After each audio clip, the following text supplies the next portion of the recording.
Pesan bagi para hakim, siapakah Abu Nawas? Tokoh yang dinggap badut namun juga dianggap ulama besar ini. Sufi, tokoh super lucu yang tiada bandingnya ini aslinya orang Persia yang dilahirkan pada tahun 75 di Ahwas, meninggal pada tahun 1811 di Baghdad. Setelah dewasa ia mengembara ke Basra dan Kufah. Di sana ia belajar bahasa Arab dan bergaul rapat sekali dengan orang-orang Badui padang pasir. Karena pergaulannya itu ia mahir bahasa Arab dan adat istiadat dan kegemaran orang Arab. La juga pandai bersyair, berpantun, dan menyanyi. La sempat pulang ke negerinya, namun pergi lagi ke Baghdad bersama ayahnya. Keduanya menghambakan diri kepada Sultan Harun al-Rashid, Raja Baghdad. Mari kita mulai kisah penggeli hati ini. Bapaknya Abu Nawas adalah penghulu kerajaan Baghdad bernama Maulana. Pada suatu hari bapaknya Abu Nawas yang sudah tua itu sakit parah dan akhirnya meninggal dunia. Abu Nawas dipanggil ke istana. La diperintah Sultan untuk mengubur jenazah bapaknya itu sebagaimana adat Syekh Maulana. Apa yang dilakukan Abu Nawas hampir tiada bedanya dengan Kadi Maulana, baik mengenai tata cara memandikan jenazah hingga mengkafani, menyalati, dan mendoakannya. Maka Sultan bermaksud mengangkat Abu Nawas menjadi Kadi atau penghulu menggantikan kedudukan bapaknya. Namun, demi mendengar rencana sang Sultan, tiba-tiba saja Abu Nawas yang cerdas itu tiba-tiba nak berubah menjadi gila. Usai upacara pemakaman bapaknya, Abu Nawas mengambil sepotong batang pisang dan diperlakukannya seperti kuda. Ia menunggang kuda dari batang pisang itu sambil berlari-lari dari kuburan bapaknya menuju rumahnya. Orang yang melihat menjadi terheran-heran dibuatnya. Pada hari yang lain, ia mengajak anak-anak kecil dalam jumlah yang cukup banyak untuk pergi ke makam bapaknya. Dan di atas makam bapaknya itu, ia mengajak anak-anak bermain rebana dan bersuka cita. Kini, semua orang semakin heran atas kelakuan Abu Nawas itu. Mereka menganggap Abu Nawas sudah menjadi gila karena ditinggal mati oleh bapaknya. Pada suatu hari, ada beberapa orang utusan dari Sultan Harun al-Rashid datang menemui Abu Nawas. "Hai Abu Nawas, kau dipanggil Sultan untuk menghadap ke istana," kata wazir utusan Sultan. "Buat apa Sultan memanggilku? Aku tidak ada keperluan dengannya," jawab Abu Nawas dengan entengnya seperti tanpa beban. "Hai Abu Nawas, kau tidak boleh berkata seperti itu kepada rajamu. Hai wazir, kau jangan banyak cakap. Cepat ambil ini kudaku ini dan mandikan di sungai supaya bersih dan segar," kata Abu Nawas sambil menyodorkan sebatang pohon pisang yang dijadikan kuda-kudaan. Si wazir hanya geleng-geleng kepala melihat kelakuan Abu Nawas. "Abu Nawas, kau mau apa? Tidak menghadap Sultan?" kata wazir. "Katakan kepada rajamu, aku sudah tahu, maka aku tidak mau," kata Abu Nawas. "Apa maksudnya Abu Nawas?" tanya wazir dengan rasa penasaran. "Sudah pergi sana, bilang saja segitu kepada rajamu," sergah Abu Nawas sembari menyaruk debu dan dilempar ke arah si wazir dan teman-temannya. Si wazir segera menyingkir dari halaman rumah Abu Nawas. Mereka laporkan keadaan Abu Nawas yang seperti tak waras itu kepada Sultan Harun al-Rashid. Dengan geram Sultan berkata, "Kalian bodoh semua, hanya menghadapkan Abu Nawas kemari saja tak becus. Ayo pergi sana ke rumah Abu Nawas, bawa dia kemari dengan sukarela ataupun terpaksa." Si wazir segera mengajak beberapa prajurit istana. Dan dengan paksa Abu Nawas dihadirkan di hadapan raja. Namun lagi-lagi di depan raja Abu Nawas berlagak pilon, bahkan tingkahnya ugal-ugalan, tak selayaknya berada di hadapan seorang raja. "Abu Nawas bersikaplah sopan," tegur Baginda. "Ya Baginda, tahukah Anda apa Abu Nawas?" "Baginda, terasi itu asalnya dari udang." "Kurang ajar kau menghinaku Nawas." "Tidak Baginda, siapa bilang udang berasal dari terasi?" Baginda merasa dilecehkan. Ia naik pitam dan segera memberi perintah kepada para pengawalnya.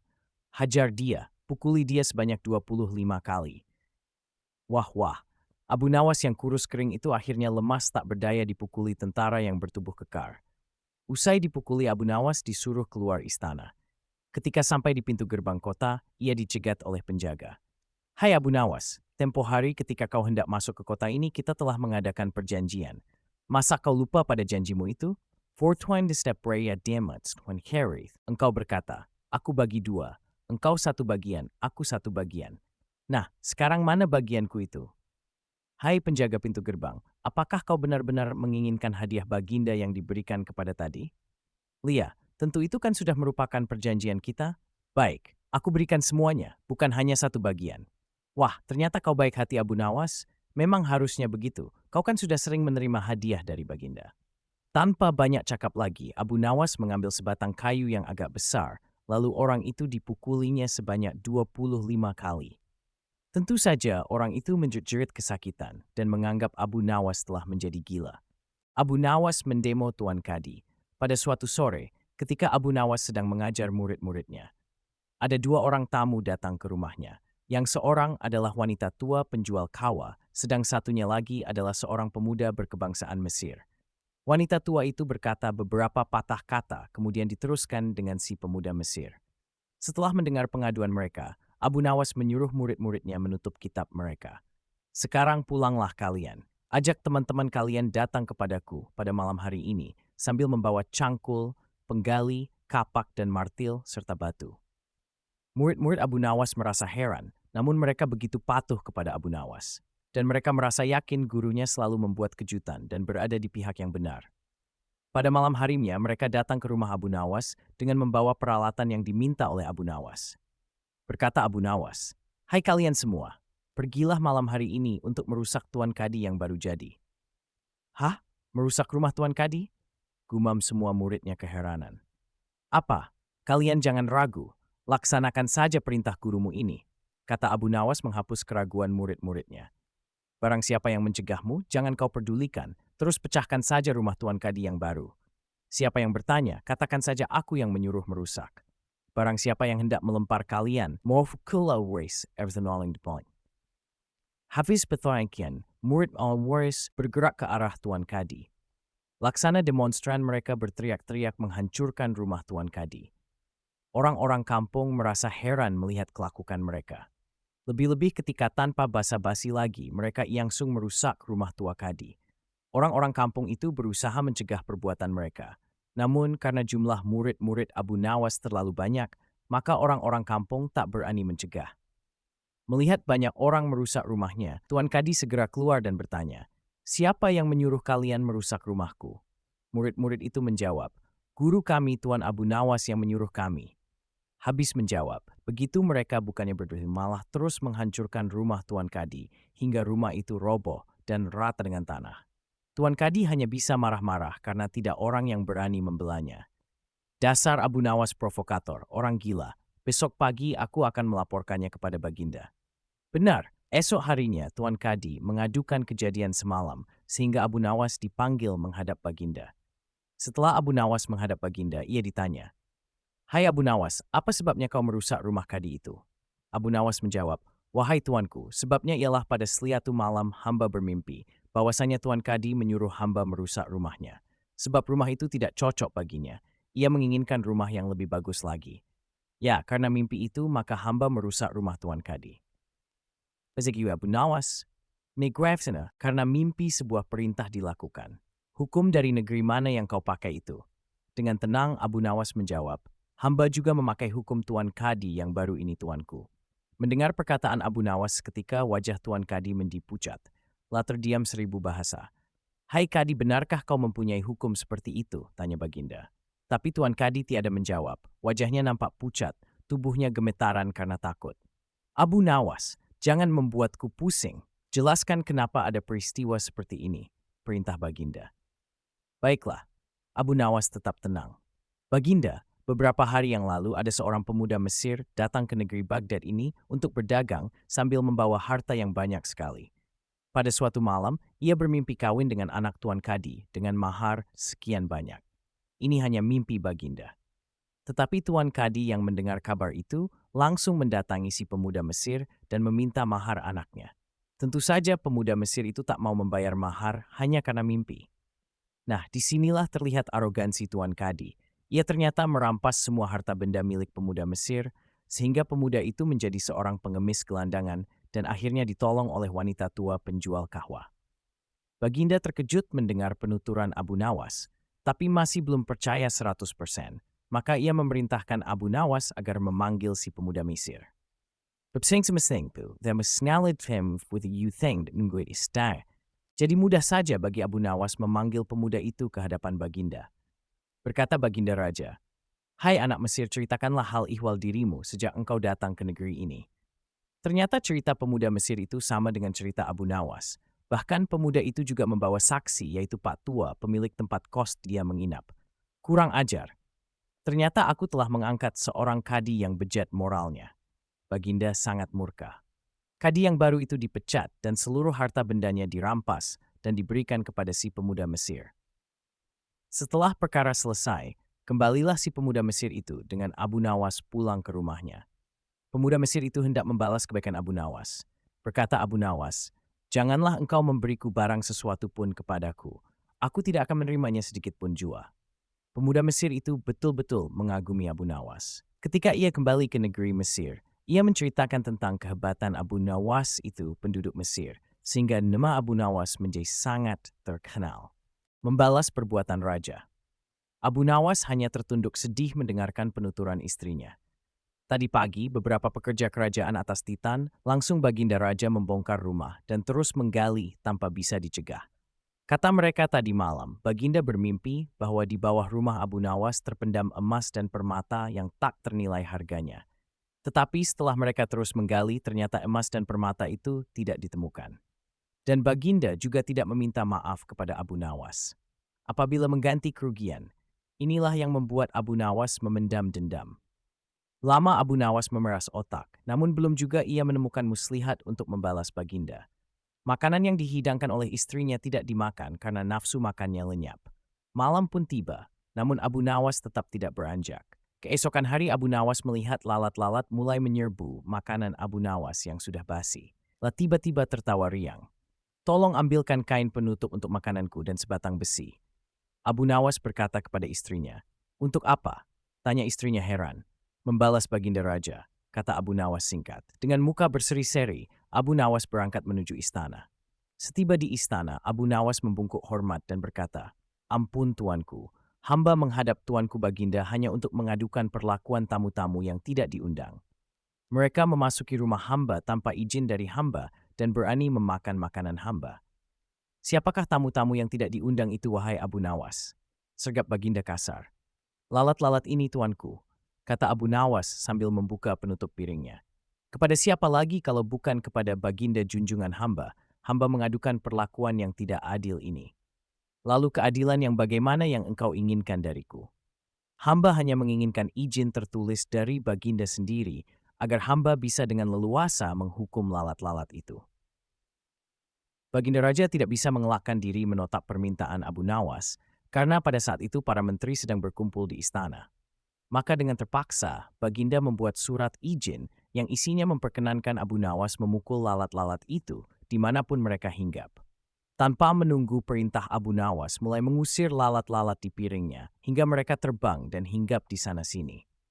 Dengan tongkat besi yang sudah sejak tadi dibawanya dari rumah, Abu Nawas mulai mengejar dan memukuli lalat-lalat itu. Ada yang hinggap di kaca. Abu Nawas dengan leluasa memukul kaca itu hingga hancur. Kemudian vas bunga yang indah, kemudian giliran patung hias, sehingga sebagian dari istana dan perabotannya remuk diterjang tongkat besi Abu Nawas. Bahkan Abu Nawas tidak merasa malu memukul lalat yang kebetulan hinggap di tempayan Baginda Raja. Baginda Raja tidak bisa berbuat apa-apa kecuali menyadari kekeliruan yang telah dilakukan terhadap Abu Nawas dan keluarganya. Dan setelah merasa puas, Abu Nawas mohon diri. Barang-barang kesayangan Baginda banyak yang hancur. Bukan hanya itu saja, Baginda juga menanggung rasa malu. Kini ia sadar betapa kelirunya berbuat semena-mena kepada Abu Nawas. Abu Nawas yang nampak lucu dan sering menyenangkan orang itu ternyata bisa berubah menjadi garang dan ganas, serta mampu membalas dendam terhadap orang yang mengusiknya. Abu Nawas pulang dengan perasaan lega. Istrinya pasti sedang menunggu di rumah untuk mendengarkan cerita apa yang dibawa dari istana. Mengecoh Raja. Sejak peristiwa penghancuran barang-barang di istana oleh Abu Nawas yang legalisir oleh Baginda, sejak saat itu pula Baginda ingin menangkap Abu Nawas untuk dijebloskan ke penjara. Sudah menjadi hukum bagi siapa saja yang tidak sanggup melaksanakan titah Baginda, maka tak disangsikan lagi ia akan mendapat hukuman. Baginda tahu Abu Nawas amat takut kepada beruang. Suatu hari, Baginda memerintahkan prajuritnya menjemput Abu Nawas agar bergabung dengan rombongan Baginda Raja Harun al-Rashid berburu beruang. Abu Nawas merasa takut dan gemetar, tetapi ia tidak berani menolak perintah Baginda. Dalam perjalanan menuju ke hutan, tiba-tiba cuaca yang cerah berubah menjadi mendung. Baginda memanggil Abu Nawas. Dengan penuh rasa hormat, Abu Nawas mendekati Baginda. "Tahukah mengapa engkau aku panggil?" tanya Baginda tanpa sedikit pun senyum di wajahnya. "Ampun tuanku, hamba belum tahu," kata Abu Nawas. "Kau pasti tahu bahwa sebentar lagi akan turun hujan. Hutan masih jauh dari sini. Kau kuberi kuda yang lamban, sedangkan aku dan pengawal-pengawalku akan menunggang kuda yang cepat. Nanti pada waktu santap siang kita berkumpul di tempat peristirahatanku. Bila hujan turun, kita harus menghindarinya dengan cara kita masing-masing agar pakaian kita tetap kering. Sekarang kita berpencar." Baginda menjelaskan. Kemudian Baginda dan rombongan mulai bergerak.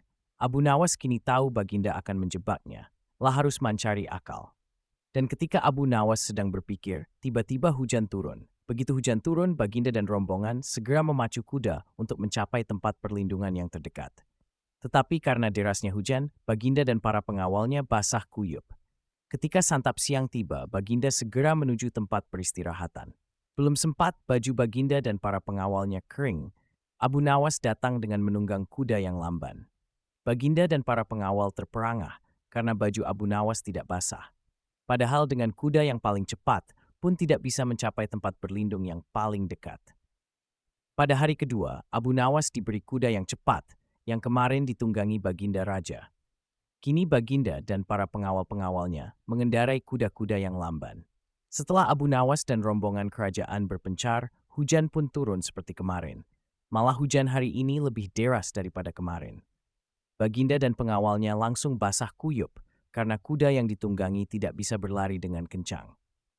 Ketika saat bersantap siang tiba, Abu Nawas tiba di tempat peristirahatan lebih dahulu dari Baginda dan pengawalnya. Abu Nawas menunggu Baginda Raja. Selang beberapa saat, Baginda dan para pengawalnya tiba dengan pakaian yang basah kuyup. Melihat Abu Nawas dengan pakaian yang tetap kering, Baginda jadi penasaran. Beliau tidak sanggup lagi menahan keingintahuan yang selama ini disembunyikan. "Terus terang, bagaimana caranya menghindari hujan, wahai Abu Nawas?" tanya Baginda. "Mudah tuanku yang mulia," kata Abu Nawas sambil tersenyum. "Sedangkan aku dengan kuda yang cepat tidak sanggup mencapai tempat berteduh terdekat, apalagi dengan kuda yang lamban ini," kata Baginda. "Hamba sebenarnya tidak melarikan diri dari hujan, tetapi begitu hujan turun, hamba secepat mungkin melepas pakaian hamba dan segera melipatnya, lalu mendudukinya. Ini hamba lakukan sampai hujan berhenti." Diam-diam Baginda Raja mengakui kecerdikan Abu Nawas. Debat kusir tentang ayam. Melihat ayam betinanya bertelur, Baginda tersenyum. Beliau memanggil pengawal agar mengumumkan kepada rakyat bahwa kerajaan mengadakan sayembara untuk umum. Sayembara itu berupa pertanyaan yang mudah, tetapi memerlukan jawaban yang tepat dan masuk akal. Barang siapa yang bisa menjawab pertanyaan itu akan mendapat imbalan yang amat menggiurkan, satu pun dipenuh uang emas. Tetapi bila tidak bisa menjawab, maka hukuman yang menjadi akibatnya. Banyak rakyat yang ingin mengikuti sayembara itu, terutama orang-orang miskin. Beberapa dari mereka sampai meneteskan air liur. Mengingat beratnya hukuman yang akan dijatuhkan, maka tak mengherankan bila pesertanya hanya 4 orang. Dan salah satu dari para peserta yang amat sedikit itu adalah Abu Nawas. Aturan main sayembara itu ada 2. Pertama, jawaban harus masuk akal. Kedua, peserta harus mampu menjawab sanggahan dari Baginda sendiri. Pada hari yang telah ditetapkan, para peserta sudah siap di depan panggung. Baginda duduk di atas panggung. Beliau memanggil peserta pertama. Peserta pertama maju dengan tubuh gemetar. Baginda bertanya, "Manakah yang lebih dahulu, telur atau ayam?" "Telur," jawab peserta pertama. "Apa alasannya?" tanya Baginda. "Bila ayam lebih dahulu itu tidak mungkin karena ayam berasal dari telur," kata peserta pertama menjelaskan. "Kalau begitu siapa yang mengerami telur itu?" sanggah Baginda. Peserta pertama pucat pasi. Wajahnya mendadak berubah putih seperti kertas. Lah tidak bisa menjawab. Tanpa ampun ia dimasukkan ke dalam penjara. Kemudian peserta kedua maju. Lah berkata, "Paduka yang mulia, sebenarnya telur dan ayam tercipta dalam waktu yang bersamaan." "Bagaimana bisa bersamaan?" tanya Baginda. "Bila ayam lebih dahulu itu tidak mungkin karena ayam berasal dari telur. Bila telur lebih dahulu itu juga tidak mungkin karena telur tidak bisa menetas tanpa dierami." Kata peserta kedua dengan mantap. "Bukankah ayam betina bisa bertelur tanpa ayam jantan?" sanggah Baginda memojokkan. Peserta kedua bingung, lah pun dijebloskan ke dalam penjara. Lalu giliran peserta ketiga, lah berkata, Tuanku yang mulia, sebenarnya ayam tercipta lebih dahulu daripada telur. Sebutkan alasanmu, kata Baginda. Menurut hamba, yang pertama tercipta adalah ayam betina, kata peserta ketiga meyakinkan. Lalu bagaimana ayam betina bisa beranak pinak seperti sekarang, sedangkan ayam jantan tidak ada, kata Baginda memancing. Ayam betina bisa bertelur tanpa ayam jantan. Telur dierami sendiri, lalu menetas dan menurunkan anak ayam jantan. Kemudian menjadi ayam jantan dewasa dan mengawini induknya sendiri. Peserta ketiga berusaha menjelaskan. Bagaimana bila ayam betina mati sebelum ayam jantan yang sudah dewasa sempat mengawininya? Peserta ketiga pun tidak bisa menjawab sanggahan Baginda. La pun dimasukkan ke penjara. Kini tiba giliran Abu Nawas. La berkata, yang pasti adalah telur dulu, baru ayam. Coba terangkan secara logis, kata Baginda ingin tahu. Ayam bisa mengenal telur, sebaliknya telur tidak mengenal ayam, kata Abu Nawas singkat. Agak lama Baginda Raja merenung. Kali ini Baginda tidak nyangga alasan Abu Nawas. Mengecoh monyet sirkus. Abu Nawas sedang berjalan-jalan santai. Ada kerumunan massa. Abu Nawas bertanya kepada seorang kawan yang kebetulan berjumpa di tengah jalan. Ada kerumunan apa di sana? Tanya Abu Nawas. Pertunjukan keliling yang melibatkan monyet ajaib. Apa maksudmu dengan monyet ajaib? Kata Abu Nawas ingin tahu. Monyet yang bisa mengerti bahasa manusia, dan yang lebih menakjubkan adalah monyet itu hanya mau tunduk kepada pemiliknya saja. Kata kawan Abu Nawas menambahkan. Abu Nawas makin tertarik. La tidak tahan untuk menyaksikan kecerdikan dan keajaiban binatang raksasa itu. Kini Abu Nawas sudah berada di tengah kerumunan para penonton.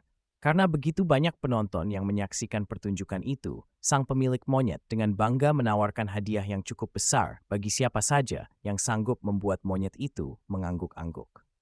Tidak heran bila banyak di antara para penonton mencoba maju satu persatu. Mereka berupaya dengan beragam cara untuk membuat monyet itu mengangguk-angguk, tetapi sia-sia. Monyet itu tetap menggeleng-gelengkan kepala.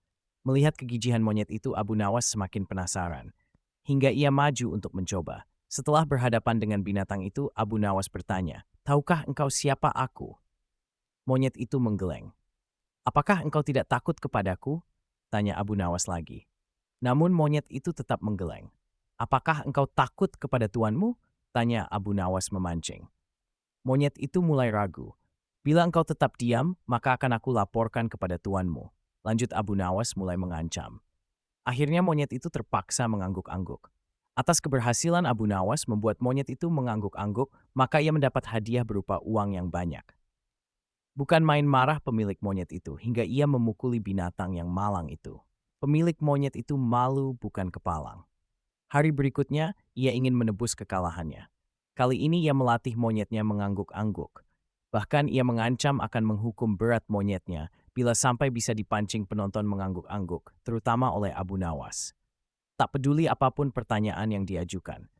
Saat-saat yang dinantikan tiba, kini para penonton yang ingin mencoba harus sanggup membuat monyet itu menggeleng-gelengkan kepala. Maka seperti hari sebelumnya, banyak para penonton tidak sanggup memaksa monyet itu menggeleng-gelengkan kepala. Setelah tidak ada lagi yang ingin mencobanya, Abu Nawas maju. La mengulang pertanyaan yang sama. "Tahukah engkau siapa daku?" Monyet itu mengangguk. "Apakah engkau tidak takut kepadaku?" Monyet itu tetap mengangguk. "Apakah engkau tidak takut kepada tuanmu?" pancing Abu Nawas. Monyet itu tetap mengangguk karena binatang itu lebih takut terhadap ancaman tuannya daripada Abu Nawas. Akhirnya, Abu Nawas mengeluarkan bungkusan kecil berisi balsam panas. "Tahukah engkau apa guna balsam ini?" Monyet itu tetap mengangguk. "Baiklah, bolehkah kugosok selangkangmu dengan balsam?" Monyet itu mengangguk. Lalu Abu Nawas menggosok selangkang binatang itu. Tentu saja monyet itu merasa agak kepanasan dan mulai panik. Kemudian Abu Nawas mengeluarkan bungkusan yang cukup besar. Bungkusan itu juga berisi balsam. "Maukah engkau bila balsam ini kuhabiskan untuk menggosok selangkangmu?" Abu Nawas mulai mengancam. Monyet itu mulai ketakutan. Dan rupanya ia lupa ancaman tuannya, sehingga ia terpaksa menggeleng-gelengkan kepala sambil mundur beberapa langkah. Abu Nawas dengan kecerdikan dan akalnya yang licin mampu memenangkan sayembara meruntuhkan kegigihan monyet yang dianggap cerdik. Jangankan seekor monyet, manusia paling pandai saja bisa dikecoh Abu Nawas.